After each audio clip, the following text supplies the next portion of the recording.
Hi, everybody. Thanks so much for joining our session today. My name is Chris Medeiros, and I'm the Senior Director for Strategic Insights at H1. And I'm really excited to talk with you this afternoon about the measurement of medical impact. Now, I know we've only got about 25 minutes, and this is a pretty meaty topic, so we'll get to it in just a moment. But before we do, I should probably tell you a little bit about myself. So before coming to H1, I spent a little over 20 years in industry working alongside my medical teams in global functions, often in strategic engagement roles. And here at H1, I lead a team of subject matter experts who analyze H1 data and elucidate strategic insights for our medical affairs clients. My team helps clients maximize strategic engagement and drive a host of different operational efficiencies that optimize business growth through smart, rigorous data analytics and consultation. And one of the most important use cases that we've been working on of late is the measurement of medical impact.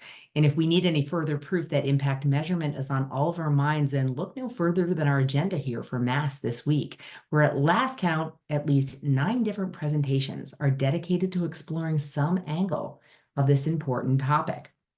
So with that, I have a little prediction to make. I am certain that by the time we all leave Jersey City in the next few days, we're going to be in better shape than these guys when it comes to demonstrating impact.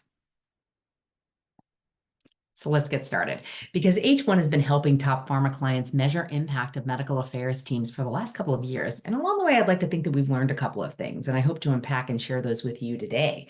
We'll walk through 3 different domains of insights. First, we have to talk a little history.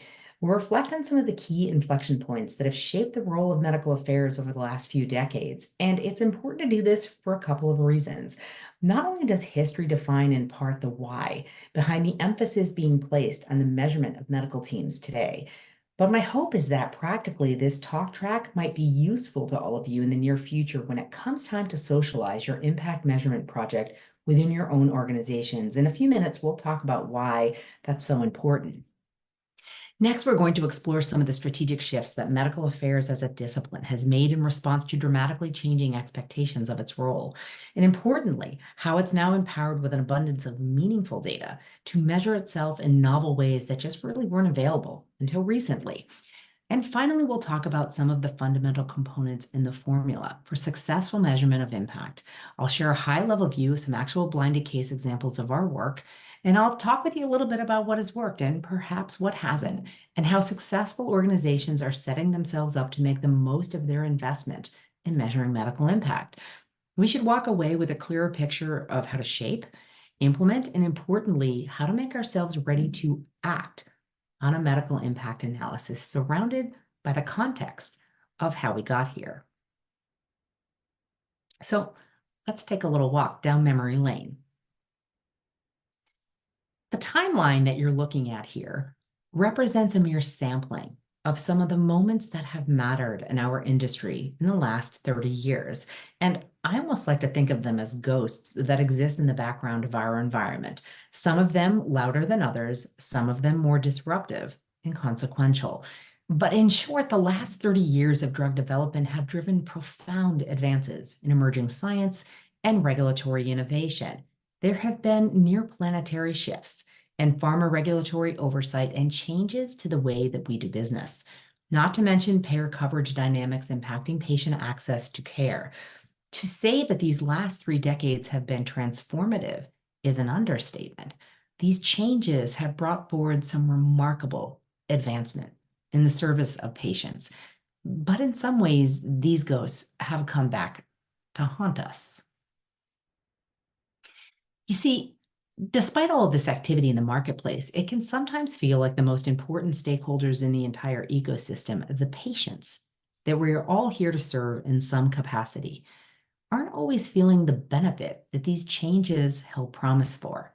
Despite, for example, passage of the FDA Modernization Act, the rise in biotechnology, and the floodgates of potential cracked wide open by the completion of the Human Genome Project, delivery of actual patient care still faces extraordinary hurdles, and clinical care gaps continue to quietly plague our patients in the background, over and above the urgent diseases that they battle. And although regulatory innovations have expedited drug approvals and expanded access to investigational drugs, the complexity associated with modern therapies in development means that it still takes at least a decade to get most therapeutics in the hands of patients, and it still requires a king's ransom to get the job done. So we have this explosive drug development occurring against the backdrop of a dizzying pace of marketplace changes, very real human need, and the ballooning expense of bringing drugs to market in the service of patients who desperately need them. Industry really needs to be smart about making strategic, efficient investments, and that starts with doubling down on medical affairs. And accordingly, you can see this evolution occurring in the background to the medical affairs discipline. You see, back, for example, in the early 80s, you had medical affairs as largely a support function, a really important one that held deep relationships with academic researchers, but what further removed from the building of actual strategy, especially in field-based medicine. Today, medical affairs, both home office and field-based, serves as a strategic pillar in a cross-functional matrix while remaining instrumental in the facilitation of vital scientific exchange. It is also now primed to usher in a wave of novel scientific engagement and collaborative evidence generation that will increasingly help to identify and fill important clinical care gaps. And in parallel to this evolution, we see the emergence of big data, which adds another layer to the onion skin of this story. Leveraging data science in medical affairs has led to a transformative shift in strategic decision-making. So we've laid the foundation for how we've gotten here generally. Drug complexity, super hard. Human drug discovery, exploding. Regulatory innovations. I don't know about you, but I've got whiplash. And then COVID-19 comes along and turns everything we know about drug development on its head, just for a bucket of tickles.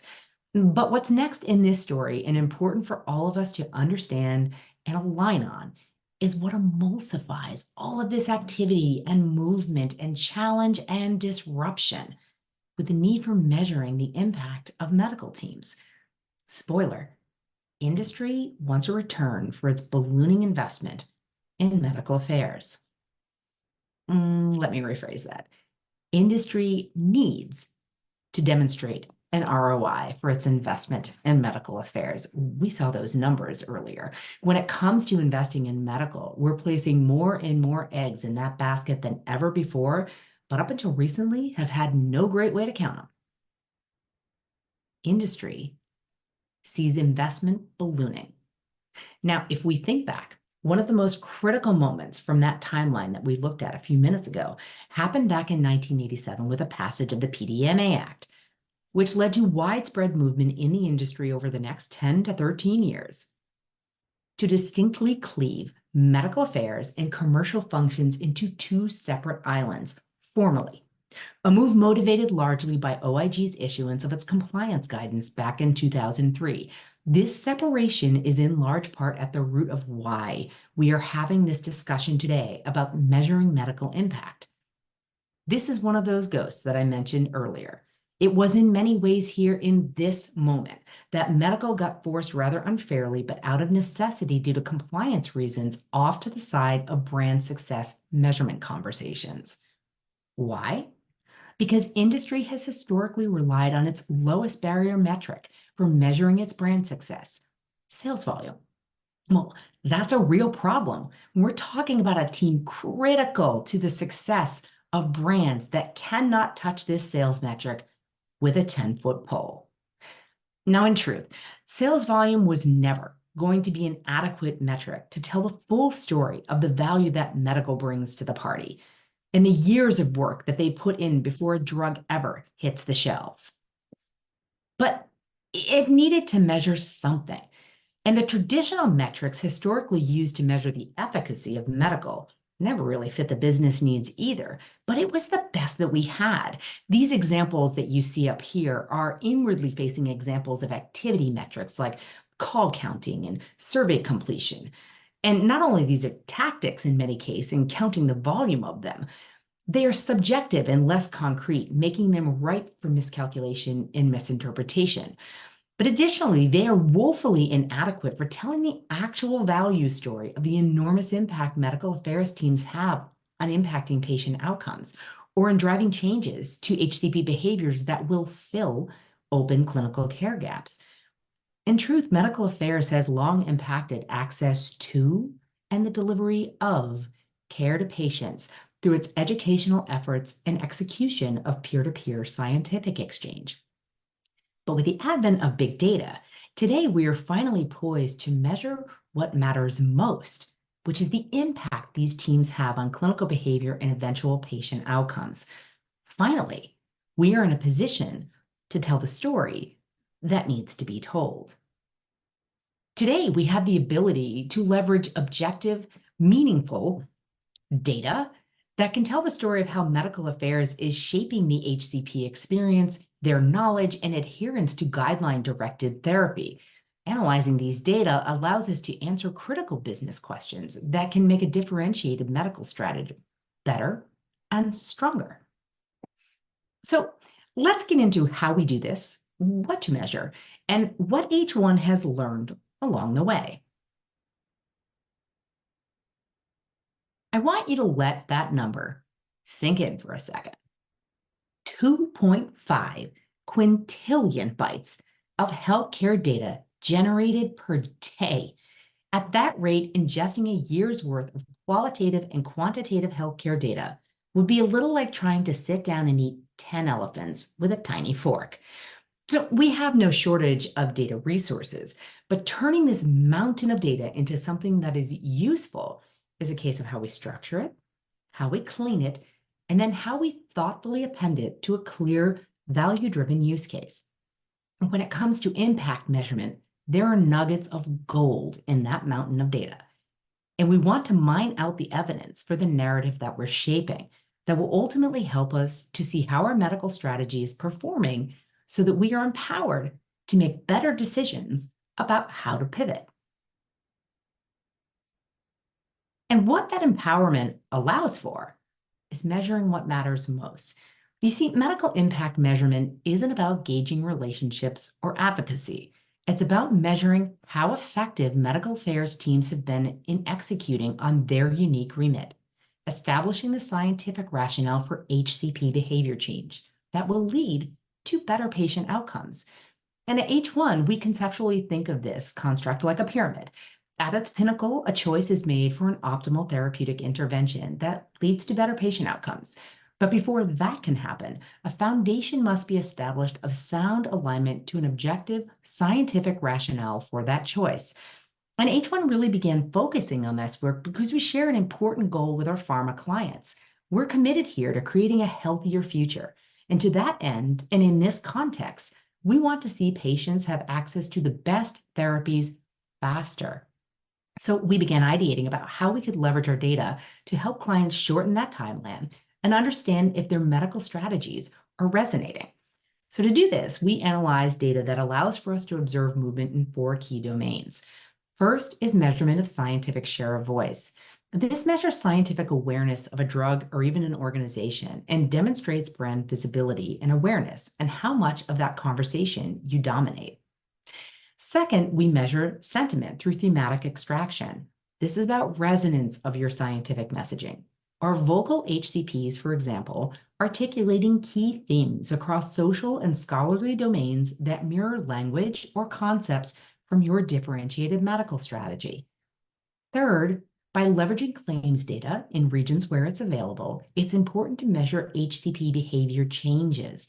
This will measure if engaged HCPs are taking appropriate actions relative to what has been taught to them through scientific exchange over time with your teams.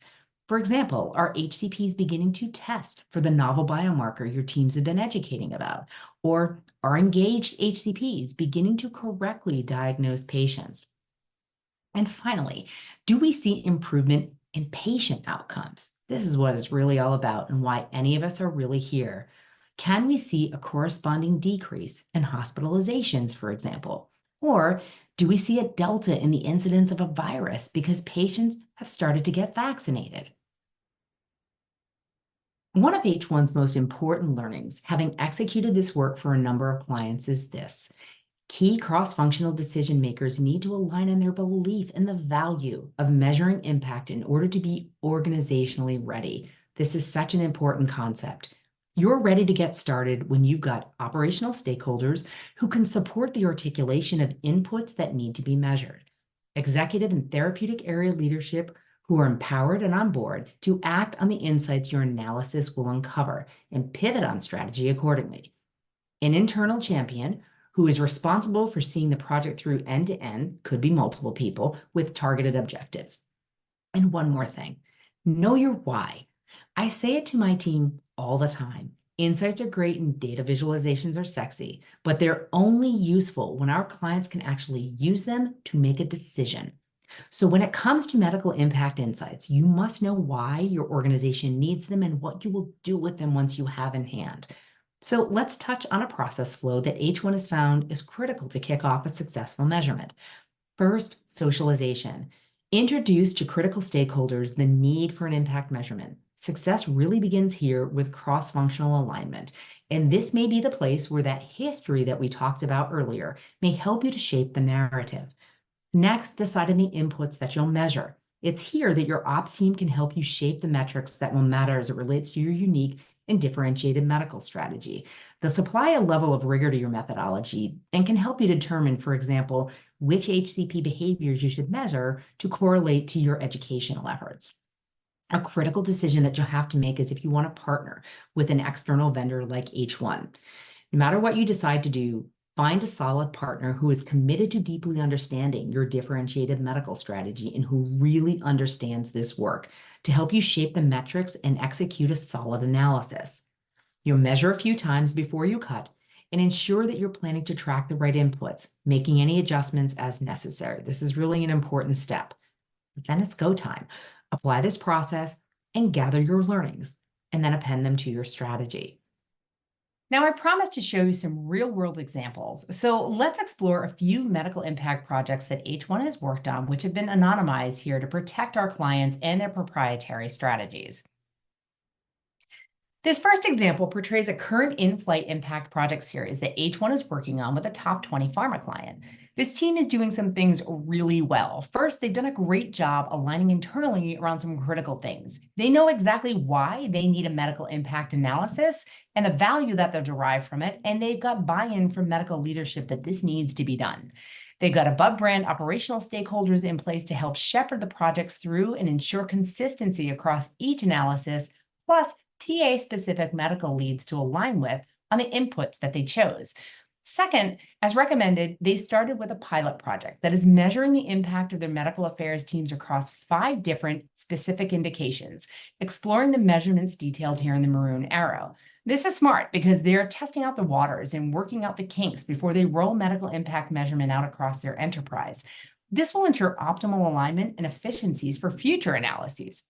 Importantly, they're also executing their impact measurement within 12 to 18 months pre or post-launch for each indication that they've chosen. So this team has organizational readiness working for them. They've got great cross-functional alignment and have chosen their brands and indications wisely. This client is currently receiving insights on a quarterly cadence that tell them if and how their brands and scientific messaging is resonating with engaged versus non-engaged HCPs. If their behavior changes are beginning to occur with HCPs across various specialties that they care about, and over time, we'll be able to see if patient outcomes are changing as a result of their efforts. This client is a smaller player in rare disease, measuring the impact of their MSL team with HCPs treating a rare blood disorder. They're in launch phase, so within that window that H1 recommends. This is a named initiative that the organization has gone so far as to build actual structure for, and they have excellent executive sponsorship.